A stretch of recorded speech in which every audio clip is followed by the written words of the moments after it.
Hello everyone, welcome to Study IQ. My name is Shikha Puri and in this session we will discuss about the landmark judgment that is R. Raja Gopal versus State of Tamil Nadu. देखिए ये हमारी judgements या बदलाव की जो series है हम उन जजमेंट्स के बारे में बात करते हैं जो हमारे नेशन में कुछ बदलाव लेकर आई, कुछ न्यू चीजें इंट्रोड्यूस की जिन्होंने। तो उन्हीं में से एक हमारा केस है that is R Rajagopal versus state of Tamil Nadu. बहुत ही ज्यादा 1994 की बात है जनाब। बहुत ही ज्यादा जो केस था ये उस समय बहुत ही ज्यादा फेमस हुआ था। इसके जो फैक्ट्स हैं बहुत ही ज्यादा फेमस हुआ था उस समय केस, और इसको ऑटो शंकर केस भी कहा जाता है। ऑटो शंकर केस से भी ये बहुत ज्यादा फेमस है। देखिए जो रियल पिक्चर है वो तो आपके सामने ये रही, जो रियल पिक्चर है वो आपके सामने ये रही, क्योंकि एक कन्नड़ा मूवी बनी थी ऑटो शंकर, और वो हमारे देखिए इन एक्टर ने ये रोल प्ले किया था और बहुत ही ज्यादा उम्दा इन्होंने एक्टिंग की थी उसमें, और उन्होंने हमारे ऑटो शंकर जो शंकर हैं उनका रोल प्ले किया था बहुत अच्छे तरीके से। तो ये एक प्रॉपर मूवी भी बनी थी इन इसी केस के रिगार्डिंग। देखिए क्योंकि ऐसा तो होता ही है, जो बहुत लैंडमार्क केसेस होते हैं ना उन पे ज्यादातर मूवीज बन भी जाती हैं। और ये केस की फैक्ट्स अगर आप देखोगे तो बहुत ही इंटरेस्टिंग फैक्ट्स है जिसमें ऐसा लगेगा कि सीरियसली कि ये एक मूवी की तरह चल रहा है, राइट। तो देखिए इस जजमेंट को डिस्कस करने से पहले देखिए, अगर if you want to connect with me through any social media और आपको अगर लॉ से रिलेटेड, अगर आपको कोई भी करियर से रिलेटेड कोई भी पर्सपेक्टिव, कोई भी पॉइंट पूछना है तो then you can ask me. देखिए इंस्टा, टेलीग्राम, ट्विटर, लिंक्डइन की आईडीज जो है आपके सामने है। पीडीएफ बच्चों देखो आपको हमारे टेलीग्राम चैनल पर ही मिलेगी। अब बात करते हैं केस के बारे में। केस के बारे में बात करने से पहले कुछ इंपॉर्टेंट चीजें बात कर लेते हैं। देखिए केस को हम ऑटो शंकर केस के नाम से भी जानते हैं। ऑनरेबल कोर्ट, ऑब्वियसली ये हमारा सुप्रीम कोर्ट ऑफ इंडिया की जजमेंट है। साइटेशन की बात करें 1994 supreme court cases 6 page number 632। And bench अगर बात करें तो ऑनरेबल जस्टिस जीवन रेड्डी की जजमेंट है। कब ये जजमेंट आई? 7 अक्टूबर 1994 को ये जजमेंट आई है, राइट। तो ये जजमेंट के जो हमारे बेसिक पॉइंट्स थे वो हमने देख लिए। अब इस केस के फैक्ट्स की बात करते हैं जनाब कि किस तरह से ये जो केस है ये चला है। गौरी शंकर, जिनको ऑटो शंकर के नाम से भी जाना जाता है, उनको क्या किया गया, उनको प्रिजन में डाला गया, जेल में डाला गया। और वो एक उस समय के बहुत ही ज्यादा सीरियल किलर थे, मतलब वो जो थे किलिंग में बहुत ज्यादा इन्वॉल्व थे। उनका एक ब्रोथल हुआ करता था, इस इन सारे फैक्टर्स में वो बहुत ही ज्यादा इन्वॉल्व थे। तो उनको जो है वो गिल्टी चार्ज होती है उनपे, और वो 6 मर्डर के केस में वो कहा जाते हैं, प्रिजन में जाते हैं। और उनको जो इम्प्रिजनमेंट है, इम्प्रिजमेंट तो दी जाती है बल्कि उनको क्या दिया जाता है, उनको डेथ सेंटेंस उनको दिया जाता है। उनको जो सजा होती है वो डेथ सेंटेंस की होती है, ठीक है। And Shekhar and his gang were found guilty of 6 murders that were committed with in the 2 years। 2 years में उन्होंने 6 मर्डर्स किए और उनको क्या किया, जेल में डाल दिया गया।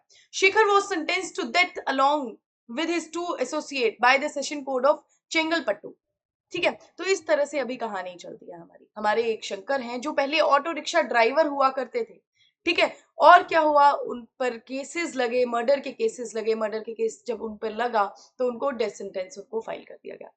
अब शंकर जो थे बहुत ही एक इंटरेस्टिंग सी पर्सनैलिटी थी। उन्होंने क्या किया, उन्होंने जेल में अपनी एक ऑटो बायोग्राफी लिखी। और वो ऑटो बायोग्राफी जब उन्होंने लिखी, उन्होंने अपनी वाइफ को वो हैंड ओवर की। और वो चाहते थे कि ये जो मेरी ऑटो बायोग्राफी है वो पब्लिश की जाए। तो जो उनकी वाइफ है वो उनकी जो ये बायोग्राफी है वो किसको देती हैं, जो इस केस के पेटिशनर्स हैं। और इस केस के पेटिशनर्स हमारे हैं एक मैगजीन जिसका नाम है नखीरन। नखीरन एक तमिल मैगजीन है। तो उस मैगजीन में ये जो पब्लिश होनी थी इनकी ऑटोबायोग्राफी, ये मैगजीन वाले जो थे वो मान गए कि यस, कि we will publish your autobiography, और ये पब्लिश करने वाले थे। बट बिकॉज देखिए जो शंकर थे वो ऑटो रिक्शा ड्राइवर थे, उसके बाद वो जो इन सारी जो इलीगल मैनर्स है उनमें इन्वॉल्व हुए।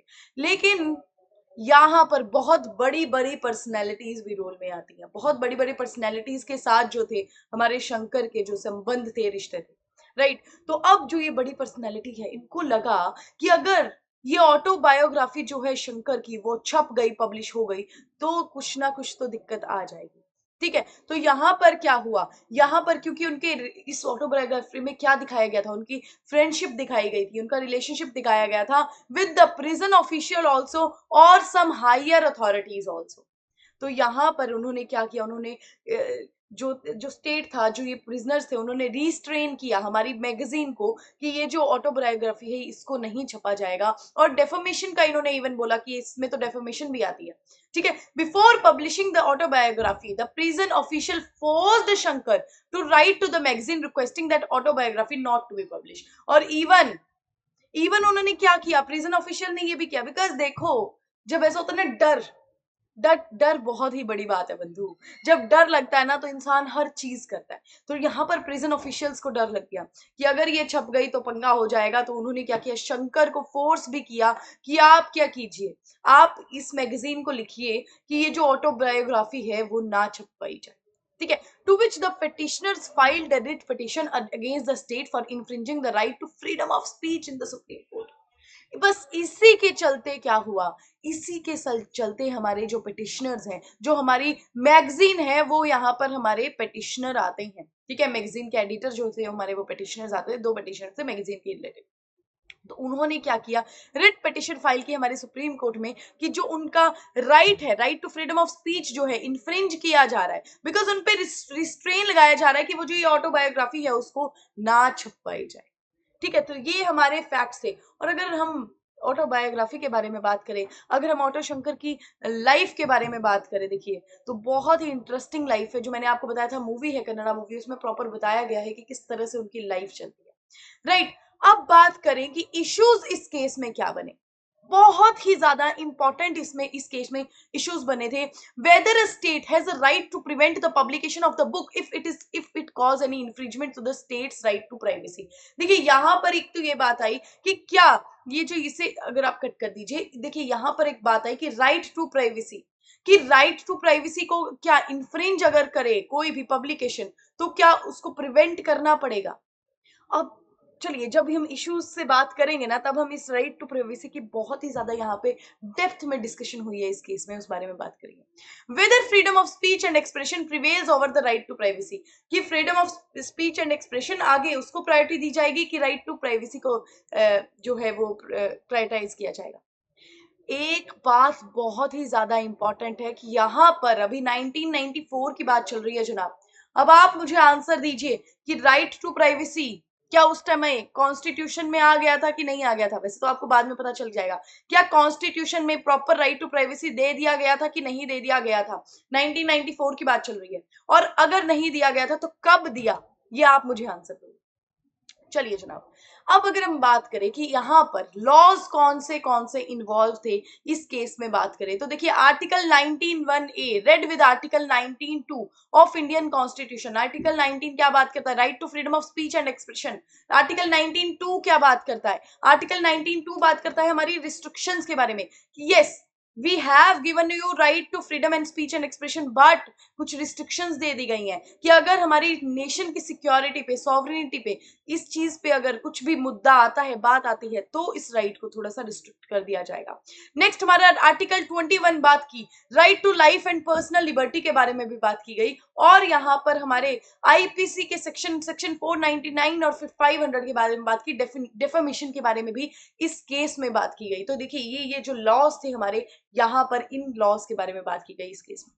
अब बात करते हैं कि इस केस में डिसीजन क्या आया, मेजरली इस केस में क्या डिसीजन आया।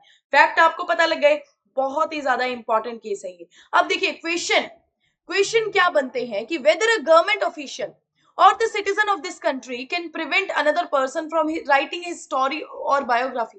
क्या कोई भी गवर्नमेंट की बात करिए या फिर इवन कोई भी अदर पर्सन, क्या किसी भी इंसान को अपनी ही ऑटोबायोग्राफी लिखने में क्या वो उसको रिस्ट्रेन कर सकता है, क्या उस पर रिस्ट्रिक्शंस लगाई जा सकती हैं। तो आंसर इज, देखिए हमें क्या मिला है, right to freedom of speech मिला है अंडर आर्टिकल 19(1)(a)। तो इसमें हमारा राइट टू राइट भी है। सिर्फ बोलने का ही अधिकार नहीं है कि आपको सिर्फ बोलने का अधिकार है, लिखने का भी आपको अधिकार मिला गया है इसके अंदर। तो ये अधिकार आपसे कोई भी नहीं छीन सकता, ठीक है। बियॉन्ड अगर वो जो एक्सेप्शंस हैं, जिसे रिस्ट्रिक्शंस दी गई हैं, उसमें आ जाए तब तो एक्सेप्शन आ जाती है। लेकिन आपको राइट दिया गया है, हमें सबको राइट मिला गया है, और कोई भी किसी को अपनी ऑटोबायोग्राफी लिखने में तो कोई भी किसी को मना नहीं कर सकता। Does such unauthorized writing infringe the citizen's right to privacy? अब यहां पर क्या बात की गई कि देखिए, यहां पर जो पिटिशनर जो हमारे थे वो कौन थे? पिटिशनर हमारे थे जो मैगजीन है वो। यहाँ पर ना ही हमारे पिटिशनर जो वाइफ थी और शंकर की वो थी, ना ही हमारे शंकर थे। तो यहाँ पर एक क्वेश्चन बहुत ही ज्यादा इंपॉर्टेंट ये आया कि क्या ये जो लिखी गई है ऑटोबायोग्राफी वो शंकर के द्वारा लिखी भी गई है या फिर नहीं? ये बहुत ही ज्यादा क्वेश्चन यहाँ पर उठा था। तो यहाँ पर क्या कहा गया, यहाँ पर और ये भी फिर क्वेश्चन में आया कि अगर ये शंकर ने नहीं लिखी है, अगर उनकी ऑथराइजेशन ये नहीं है, तो उन पर तो ये राइट टू प्राइवेसी जो है, उनकी एक राइट टू प्राइवेसी है, उन ये तो उनका राइट टू प्राइवेसी इन्फ्रिंज करती है। तो यहां पर बात क्या आई कि देखिए, राइट टू प्राइवेसी एक एग्जॉस्टिव नहीं है। मैंने अभी आपको कहा कि राइट टू प्राइवेसी जो है, उस समय राइट टू प्राइवेसी नहीं दिया गया था, कॉन्स्टिट्यूशन में राइट टू प्राइवेसी नहीं लिखा गया था प्रॉपर। तो यहां पर क्या कहता है, the legislature is constantly making a change in the right to privacy due to the change in society and technology. The right to privacy is different in every case scenario. अब आती है main बात क्या है? The unauthorized writing does infringe the citizens' right to privacy if it is unlawful invasion in someone's personal life and harms the person's dignity.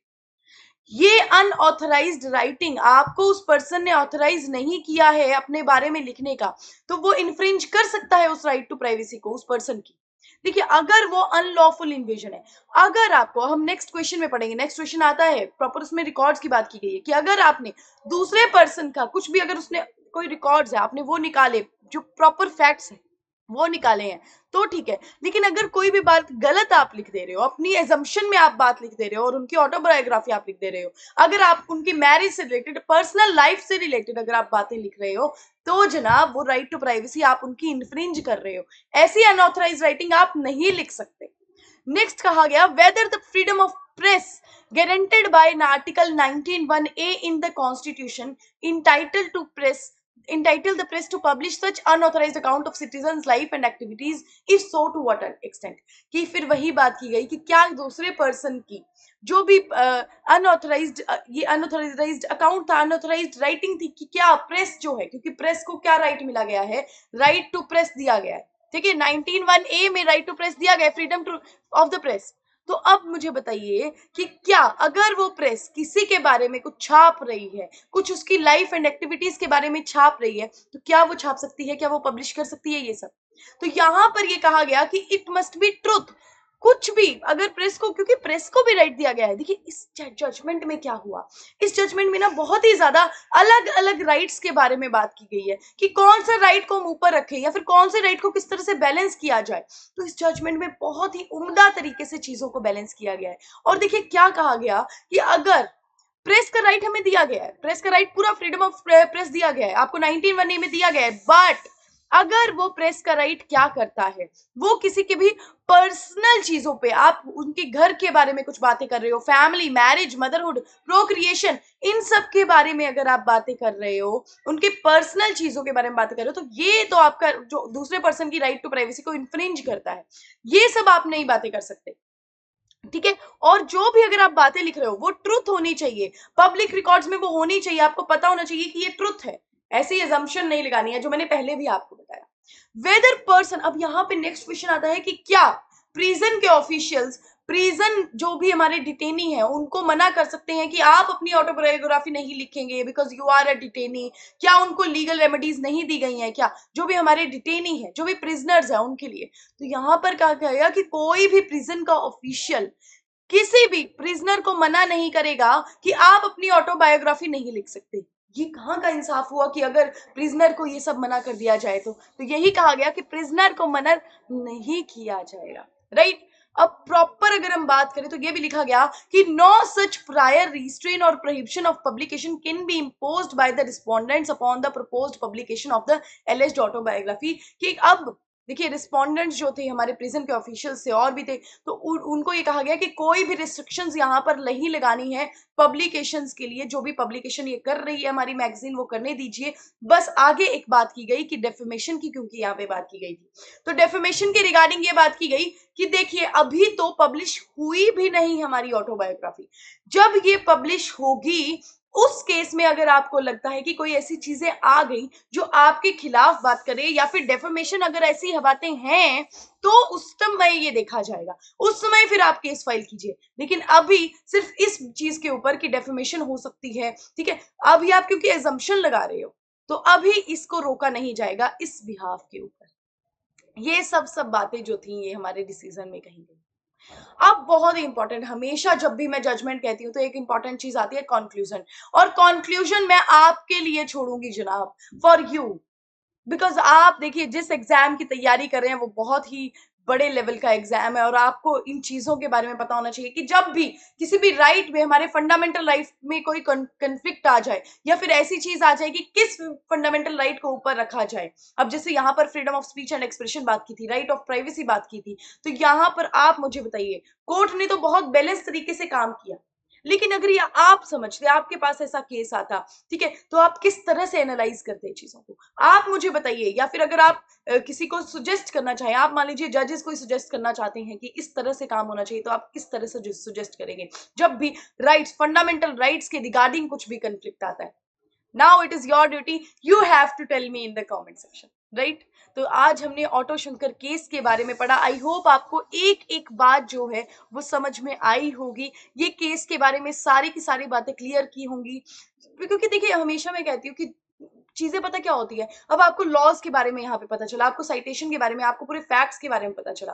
कई बार चीजों को हम इग्नोर कर देते हैं, वाई, बिकॉज मीडिया से हम बस चीजें सुनते हैं और बस बात खत्म, आधी अधूरी नॉलेज लेकर चलते हैं। आधी अधूरी नॉलेज कभी भी ठीक नहीं होती है जनाब, ठीक है। तो प्रॉपर चीजों को अच्छी तरीके से समझिए, एंड आई होप आपको पूरी जजमेंट अच्छे से समझ में आई होगी।